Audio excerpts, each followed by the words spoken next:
Periods നേരം വൈകുക എന്നുള്ളത്. അപ്പോൾ എനിക്കും അങ്ങനത്തെ പ്രശ്നമുണ്ട്. അപ്പം എൻ്റെ റിസൾട്ട് ആണ്, അയ്യോ ഇതിപ്പോൾ തല തിരിച്ചിട്ടാണ് കാണുന്നതല്ലേ, വായിക്കാൻ പറ്റില്ല അല്ലേ. സംഭവം ലോട്ടറി അടിച്ചിട്ടുണ്ട്, നമുക്ക് ഓൾറെഡി ലോട്ടറി ഉള്ളതാണ്, അതിൻ്റെ കൂടെ എക്സ്ട്രാ ലോട്ടറി അടിച്ചിട്ടുണ്ട്. അപ്പോൾ ഈ ഒരു റെമഡി എന്ന് വെച്ച് കഴിഞ്ഞാൽ നമ്മുടെ പീരീഡ്സ് ഡേറ്റ് ആയിട്ടില്ലെങ്കിലും പെട്ടെന്ന് പീരീഡ്സ് ആവാൻ വേണ്ടിയിട്ട് നമുക്ക് വീട്ടിൽ എന്താ ചെയ്യാൻ പറ്റുന്ന വെച്ചാൽ, ഈ ഒരു ഡ്രിങ്ക് കുടിച്ചാൽ പെട്ടെന്നോ.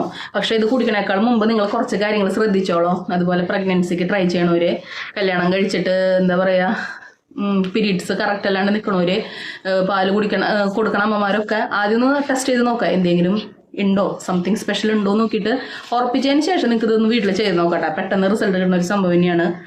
നമുക്ക് സ്ഥിരമായിട്ട് ഇങ്ങനെ പീരീഡ്സ് വൈകുന്നുണ്ടെങ്കിൽ നിങ്ങൾ എന്തായാലും ഡോക്ടറെ കണ്ടോളൂട്ടാ. അതുപോലെ എന്താ പറയുക, എനിക്കിത് ഇവിടെ നിറച്ച് ഇങ്ങനെ കുഞ്ഞു കുഞ്ഞു മീശയും താടിയൊക്കെ വരുന്നുണ്ട്. തലയിലത്തെ ആണെങ്കിൽ ഒക്കെ കൊഴിഞ്ഞും പോവാം, മുഖത്താണെങ്കിൽ വരും ചെയ്യാം. ഈ മുഖത്ത് ഈ മീശമീൻ താടിമീൻ വരുന്നത് തലയിലോ നിങ്ങൾ എത്ര ഉപകാരമുണ്ട്. അപ്പൊ നമുക്ക് സിമ്പിളായിട്ട് പണ്ട് തൊട്ട് നമ്മുടെ